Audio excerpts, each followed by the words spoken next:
Saudara, Komisi Pemilihan Umum telah menetapkan hasil rekapitulasi pemilihan umum, baik pemilihan presiden dan pemilihan legislatif. Suara terbesar dalam pemilihan presiden diperoleh pasangan Prabowo Subianto Gibran Rakabuming Raka. Pasangan Anies Mohaimin memperoleh 40,9 juta suara atau 24,95% suara sah. Kemudian Prabowo Gibran memperoleh 96,2 juta suara atau 58,59%. Ganjar Mahfud mendapat 27% atau 27 juta suara atau 16,47% dari suara sah. Hasil pemilihan legislatif, PDI Perjuangan mendapat suara tertinggi 25,3 juta suara atau 16,73%. Partai Golkar mendapat 23,2 juta suara atau 15,29%. Lalu Partai Gerindra 20 juta suara atau 13,22%. Disusul PKB dengan 16,1 juta suara atau 10,62%. Partai Nasdem 14,6 juta suara atau 9,66%. PKS mendapat 12,7 juta suara atau 8,42%. Partai Demokrat mendapat 11,2 juta suara atau 7,43%. PAN, Partai Amanat Nasional, mendapat 10,9 juta suara atau 7,24%. Penetapan pemenang Pilpres Prabowo Gibran tidak langsung diterima oleh dua pasangan calon lainnya. Kedua paslon itu bahkan mengajukan gugatan hasil pemilu ke Mahkamah Konstitusi. Lalu bagaimana sikap TKN? Kita bahas selepas informasi berikut ini. KPU mengumumkan pasangan Prabowo Gibran menang pemilihan presiden 2024 dengan suara sah terbanyak sebesar 58,90%. Pasangan Prabowo Gibran mendapat 96,2 juta suara, disusul pasangan Anies Mohaimin 40,9 juta suara, dan pasangan Ganjar Mahfud dengan 27 juta suara.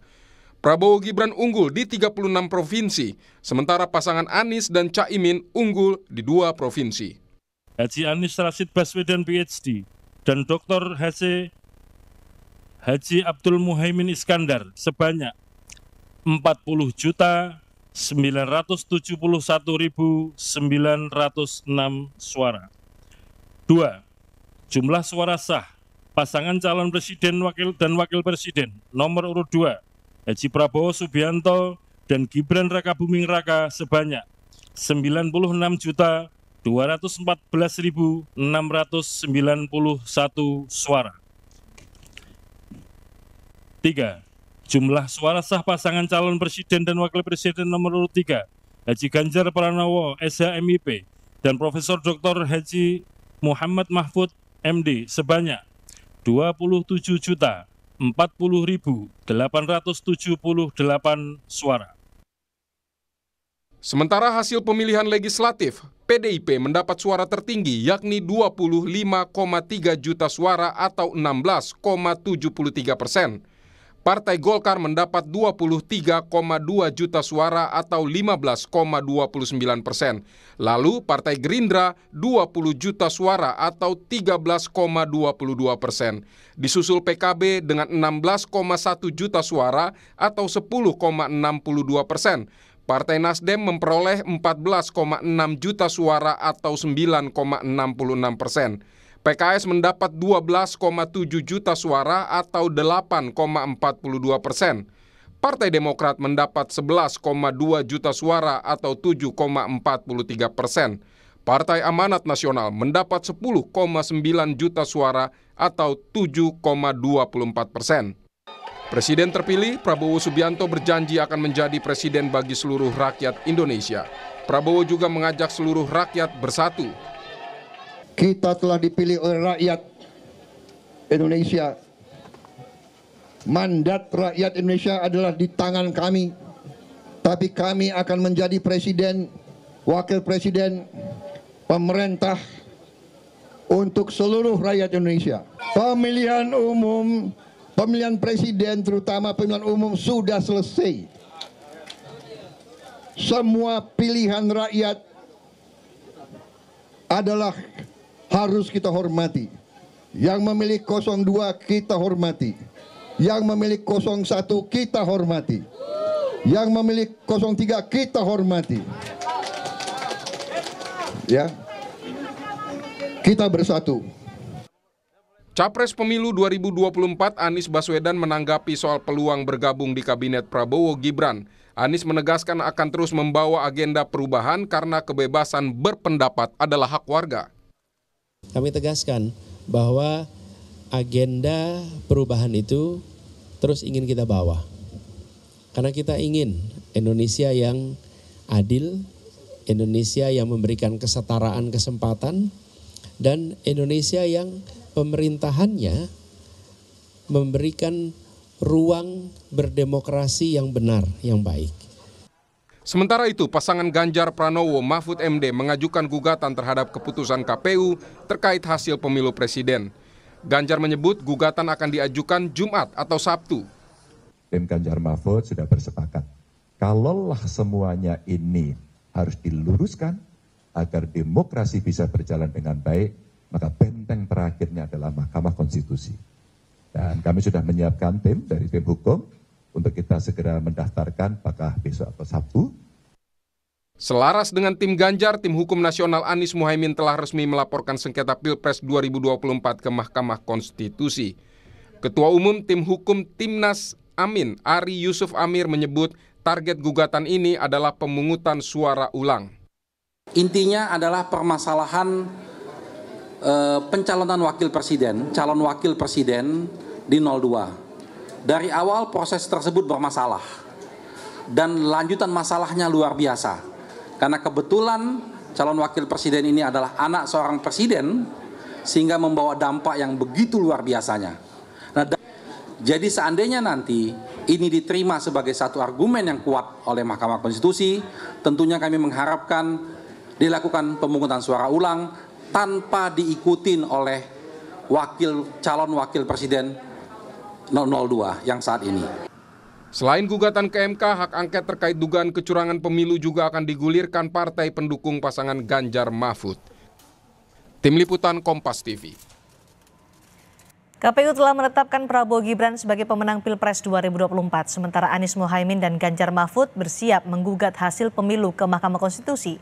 Apa langkah yang akan diambil tim kampanye nasional Prabowo Gibran? Kita berbincang dengan Putri Komarudin, juru bicara tim kampanye nasional Prabowo Gibran, Ari Yusuf Amin, ketua tim hukum Timnas Anies Muhaimin, Aryo Seno Bagaskoro, juru bicara tim pemenangan nasional Ganjar Mahfud. Selamat malam semuanya. Selamat malam. Baik, terima kasih sudah bergabung di Sapa Indonesia Malam. Mbak Putri, ini KPU sudah menetapkan Prabowo Gibran sebagai pemenang Pilpres 2024. Apa langkah selanjutnya di tengah pasangan calon Anies Muhaimin dan Ganjar Mahfud sedang berusaha untuk mengajukan gugatan hasil Pilpres ke Mahkamah Konstitusi? Ya, yang pertama tentu kami juga ingin menggunakan kesempatan ini untuk berterima kasih kepada seluruh tim kampanye, relawan, kader dan simpatisan seluruh partai politik pengusung Paslon 02 yang kemarin sudah bekerja sangat keras sehingga akhirnya hasilnya sesuai dengan harapan kita. Bahkan melebihi ekspektasi sebenarnya karena sebagaimana yang telah disampaikan tadi 58,58% itu bukan suara yang sedikit, 96,2 juta orang telah memberikan mandatnya kepada Pak Prabowo dan Mas Gibran. Jadi tentu yang kita fokuskan sekarang seperti yang telah disampaikan oleh Pak Prabowo semalam adalah kita ingin menggunakan momentum ini sebagai momentum rekonsiliasi. Beliau akan menjadi presiden nantinya dan Mas Gibran akan menjadi wakil presiden bagi semua masyarakat Indonesia, baik itu yang mendukung ataupun yang tidak mendukung beliau. Soal gugatan ke Mahkamah Konstitusi tadi sudah didaftarkan oleh Timnas Amin. Ya. Tentu gugatan ke Mahkamah Konstitusi itu kan sebuah hak ya yang memang proses yang memang dilindungi oleh undang-undang untuk mengajukan gugatan terkait dengan hasil pemilu. Jadi tentunya kita juga sudah siap dengan tim advokat dan juga saksi ahli yang nantinya akan bersidang di MK yang dipimpin oleh Prof. Yusril dan kita juga telah kita ada tim data center juga di mana seluruh foto hasil C1 di seluruh TPS di Indonesia itu kita kumpulkan sebagai bukti nantinya. Jadi tentu kita akan siap nantinya ketika menghadapi gugatan tersebut. Baik Pak Ari, karena gugatan Timnas Amin sudah didaftarkan hari ini, apa saja bukti-bukti yang diyakini bisa membuktikan bahwa apa yang disebut oleh Timnas Amin dugaan kecurangan yang TSM, terstruktur, sistematis, dan masif? Iya, terima kasih Mbak. Kalau kita mengambil temanya tidak hanya TSM, tapi terjadinya pengkhianatan konstitusi. Oke. Jadi kita akan membahas bahwa bagaimana proses dari awalnya banyak sekali hal-hal yang dilakukan melanggar konstitusi. Sehingga harapan konstitusi terjadinya pemilu yang jujur, yang adil, yang bebas, tidak terwujud dalam pemilu tahun ini. Itulah yang kita permasalahkan. Bukti-bukti konkretnya bagaimana, Pak Ari? Ya, tentunya setiap argumen yang kami sampaikan, kami ikuti dengan bukti-bukti yang kami sudah siapkan. Misalnya dari awal tentang kasusnya di MK, itu semua sudah mengetahuinya. Sampai kepada yang paling bawah, yaitu keterlibatannya aparat desa. Itu bukti-buktinya juga sudah kami siapkan. Jadi dalam waktu 1 bulan ini kami mengumpulkan semua persiapan untuk maju ke MK, dan alhamdulillah sudah lengkap semuanya. Nah, tadi Anda juga menyebutkan ketika konversi setelah mendaftarkan gugatan ke Mahkamah Konstitusi bahwa ada dugaan kecurangan yang dilakukan oleh pasangan 02 terkait dengan bansos yang masif diberikan atau diluncurkan di masa pemilu 2024 kemarin. Apa yang bisa Anda sampaikan atau buktikan bahwa ada keterkaitan dengan bansos dengan pasangan 02 dengan kemenangan pasangan 02? Iya. Di dalam argumen itu kita jelaskan bahwa bagaimana peranan bansos menaikkan suara yang signifikan. Yang tadi disampaikan oleh Mbak Putri, di luar ekspektasi tadi disampaikannya. Ya itu tadi, kalau di jawabannya adalah bansos tadi, ekspektasinya itu. Karena memang luar biasa masifnya pembagian bansos dan BLT itu ketika masa kampanye dan masa-masa tenang. Sehingga inilah yang betul-betul merusak proses demokrasi kita, karena proses demokrasinya dilakukan dengan cara iming-iming dan intimidasi. Intimidatif. Sehingga hal inilah yang akan membahayakan bagi konstitusi kita. Target Timnas Amin Pilpres diulang tanpa Gibran Rakabuming Raka, begitu? Ya, karena itulah yang masalahnya. Awal masalahnya di sana. Anda yakin akan dikabulkan oleh Hakim MK tujuan itu? Gimana? Anda yakin akan dikabulkan oleh Hakim MK? Artinya Pilpres ulang dan tidak melibatkan Gibran Rakabuming Raka. Akan riset lagi dari awal. Iya, kita harus optimis bahwa saat ini kita ini lagi terancam demokrasi kita, dan kami menjalankan amanah. Amanah sesuai dengan semangat kami, misi perubahan, bagaimana menjaga demokrasi kita, menjaga hukum kita, tegaknya keadilan di negara ini. Itulah makanya kami mengajukan ke Mahkamah Konstitusi. Oke, Timnas Amin sudah mendaftarkan gugatan ke MK hari ini. Kapan Ganjar Mahfud, Mas Aryo? Ya, kalau mengacu pada apa yang disampaikan oleh Pak Ganjar Pranowo tadi, bahwa itu akan disampaikan dalam minggu ini, kalau tidak hari Jumat ya Sabtu. Tapi secara terus-menerus tim hukum dari TPN Ganjar Mahfud telah mengumpulkan berbagai macam bukti-bukti dugaan kecurangan, termasuk juga saksi-saksi yang jumlahnya ada 30 saksi dan kemudian ada 10 ahli. Nanti tinggal mana kemudian Mahkamah Konstitusi menerima sebanyak berapa dan siapa saja akan kita serahkan kepada mekanisme bernegara. Kenapa kita mengambil jalur itu? Jadi memang dari kami mengusulkan ada 2 jalur penyikapan terhadap proses pemilu kemarin secara terukur. Yang pertama melalui jalur hukum di Mahkamah Konstitusi yang itu dilindungi oleh undang-undang negara, termasuk juga jalur politik di DPR yang kemudian didorong melalui hak dan tupoksi DPR. Maka 2 itu akan kami lakukan. Bukti-bukti apa sih sudah dikumpulkan? Karena tadi Mbak Putri mengatakan sudah punya formulir C1 dari setiap TPS. Kemudian ada dari Timnas Amin bukti yang sudah dikumpulkan selama 1 bulan. Kalau dari tim Ganjar Mahfud? Ya, kami mengorientasikan bahwa pemilu itu sebagai satu sarana demokrasi yang disepakati bersama, itu bukan hanya bicara tentang hasil. Artinya kalau kita berkutat pada tabulasi suara di hari H, mencari kecurangan demi kecurangan di masing-masing TPS, itu akan capek sendiri. Karena sebenarnya persoalan utamanya ada di prosesnya. Dan disitulah pengkondisian besar, kemudian mobilisasi kekuasaan, intervensi, dan lain sebagainya yang hari ini dirasakan banyak orang. Itu terjadi di sana. Anda yakin bukti-bukti yang dikumpulkan, yang nanti akan disampaikan ke Mahkamah Konstitusi bisa membuktikan dugaan kecurangan-kecurangan ditudingkan itu? Ya tentu kami optimis, artinya itu semua bisa kita cek kok. Tidak hanya kemudian berdasarkan pengakuan, tapi dari media-media pun banyak yang kemudian merekam itu. Salah satunya kalau bicara tentang bansos paling sederhananya misalnya ya, ini kan harus kita uji. Apakah itu kemudian bansos benar-benar digunakan sebagai alat politik atau tidak.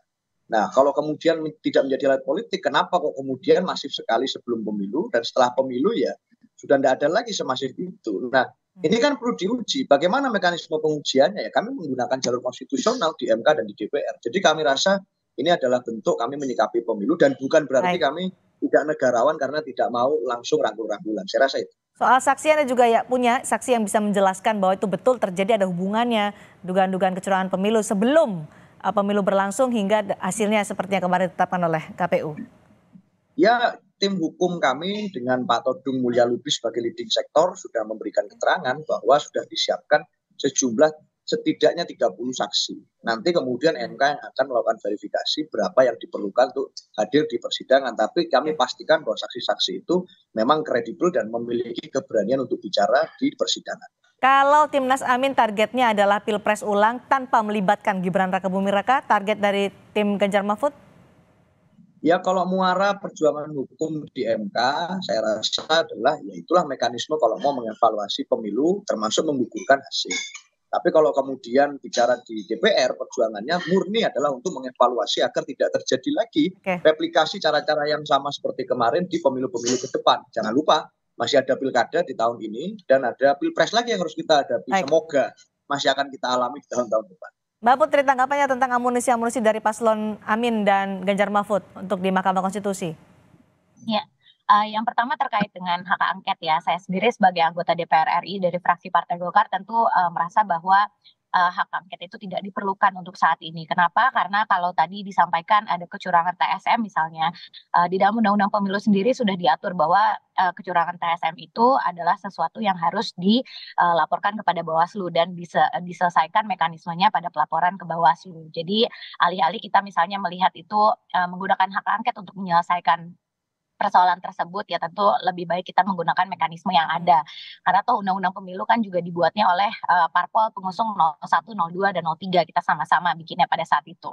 Itu yang pertama. Terus kalau yang kedua tadi bukti-bukti yang disampaikan kita kan juga selama ini selama masa kampanye terutama sudah sering berdebat terkait dengan penyaluran bansos dan hal-hal lain yang dituduhkan kepada kami di paslon 02. Tapi tentu nanti ketika kita bersidang di MK, kami juga sudah mempunyai bukti-bukti yang sangat kuat yang akan memperlihatkan nanti bahwa tidak ada kaitannya sama sekali penyaluran bansos dari pemerintah misalnya kepada kemenangan kami di Prabowo Gibran gitu. Jadi tentunya ini hal yang nanti akan diperdebatkan salah satunya juga ketika menghadapi gugatan di MK.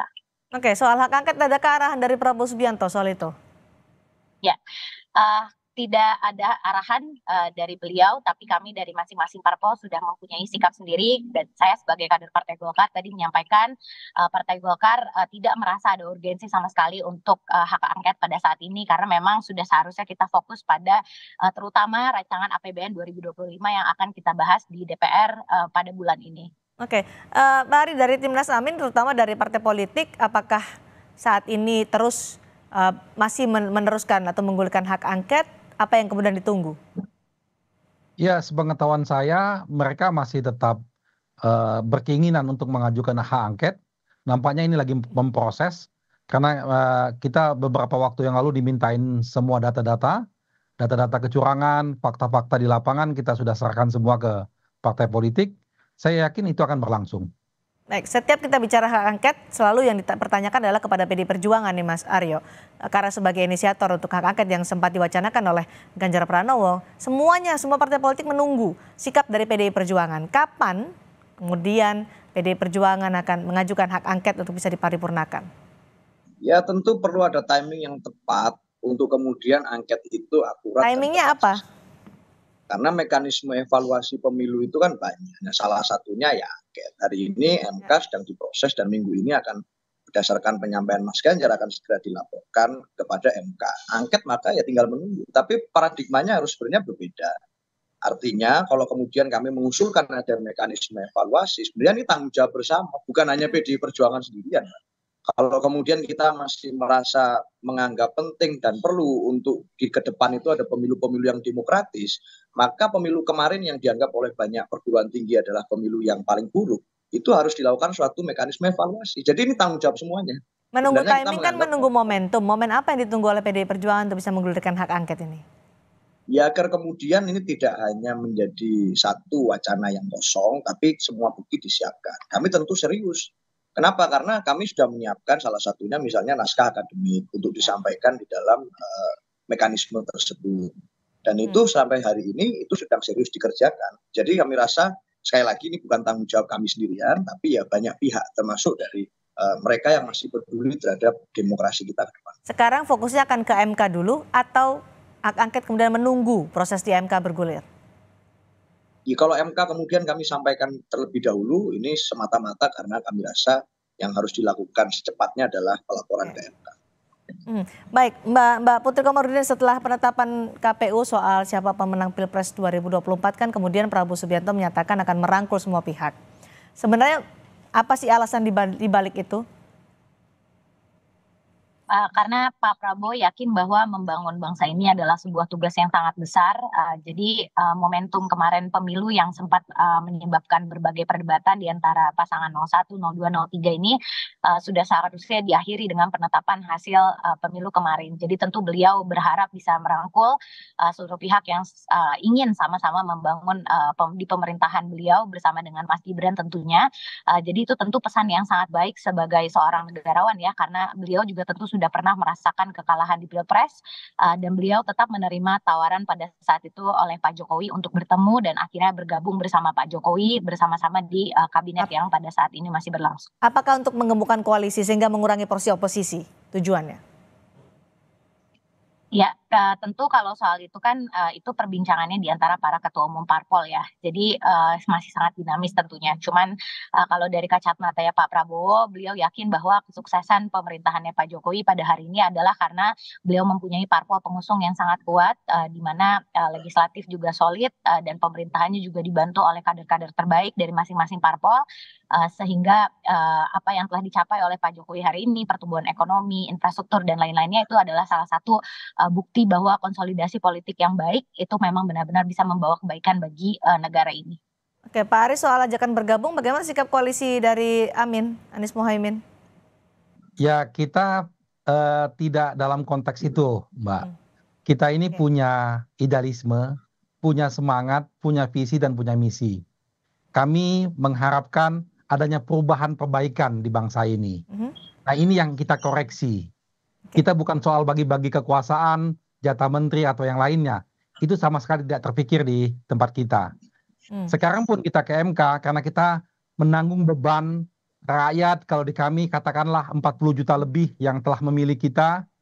Itu memberikan amanah kepada kita untuk betul-betul kita serius melakukan semangat perubahan ini. Jadi di dalam kekuasaan atau di luar kekuasaan, semangat perubahan ini akan terus berjalan karena kita telah membuat sesuatu hal yang baru di Republik ini. Koalisi Bayangkan, solid ketika kita berkampanye tanpa menggunakan uang, tanpa menggerakkan orang, tapi begitu masifnya massa yang hadir, begitu antusiasnya semangat masyarakat karena mereka menginginkan perubahan tersebut, Mbak. Oke, koalisi solid karena ini kan Partai Nasdem terkesan ada sedikit berbeda sikapnya. Kalau itu kan ya ucapan-ucapan politisi lah, Mbak, gaya-gaya politisi, negarawan mungkin ya caranya. Tapi kalau soal sikap tentang ke MK, ke hak angket itu konsisten. Karena sampai sekarang bahkan Nasdem telah mengirimkan tim lawyernya untuk bergabung ke kami. Saya yakin mereka masih di jalur perubahan. Oke, Mas Aryo ajakan bergabung. Bagaimana sikap dari PD Perjuangan dan koalisi? Ya kita menganggap itu satu hal yang wajar sebagai bentuk logika kekuasaan yang melakukan konsolidasi untuk meminimalisasi kritik dan oposisi. Maka kemudian dilakukanlah ajakan-ajakan untuk bergabung dan lain sebagainya. Tapi sebenarnya kita secara hubungan personal dengan siapapun selama ini juga baik-baik saja dan tidak perlu ada yang direkonsiliasi sebenarnya. Karena memang pada saat kita bicara regenerasi kepemimpinan, perubahan politik tahunan, kita sepakat menggunakan metode pemilu. Dan di pemilu itu memang harus berbeda. Jadi kalau ada perbedaan di pemilu bukan berarti kemudian kita ada masalah dan kemudian harus dalam tanda kutip rekonsiliasi agar perbaikan ke depan bisa berjalan. Dalam negara demokrasi kami rasa check and balance itu penting. Jadi di dalam dan di luar pemerintahan apapun nanti pilihan yang akan dibuat itu adalah pilihan yang sama mulianya. Maka kami rasa hari ini memang itu logika yang wajar karena saya sendiri tidak berani membayangkan di istana hari ini kalau ada rapat di kabinet, ada 2 presiden nih sudah. Satu presiden struktural Pak Jokowi dan presiden vertikal ada Pak Prabowo gitu, di para menteri yang sedang rapat. Jadi asumsinya maka tentu harus dilakukan konsolidasi kekuasaan di luar mekanisme internal yang ada di koalisi Pak Prabowo. Jadi ya saya rasa terima kasih atas penyampaian itu, tapi kalau bicara dari paradigma politik konsolidasi kekuasaan, saya rasa itu yang terjadi. Oke, dinamikanya masih akan terus berjalan karena saat ini juga masih fokus pada gugatan hasil pemilu presiden di Mahkamah Konstitusi. Terima kasih Mbak Putri Komarudin, terima kasih juga Pak Ari dan juga Mas Aryo sudah bergabung bersama kami di Sapa Indonesia Malam. Terima kasih. Assalamualaikum. Waalaikumsalam warahmatullahi wabarakatuh.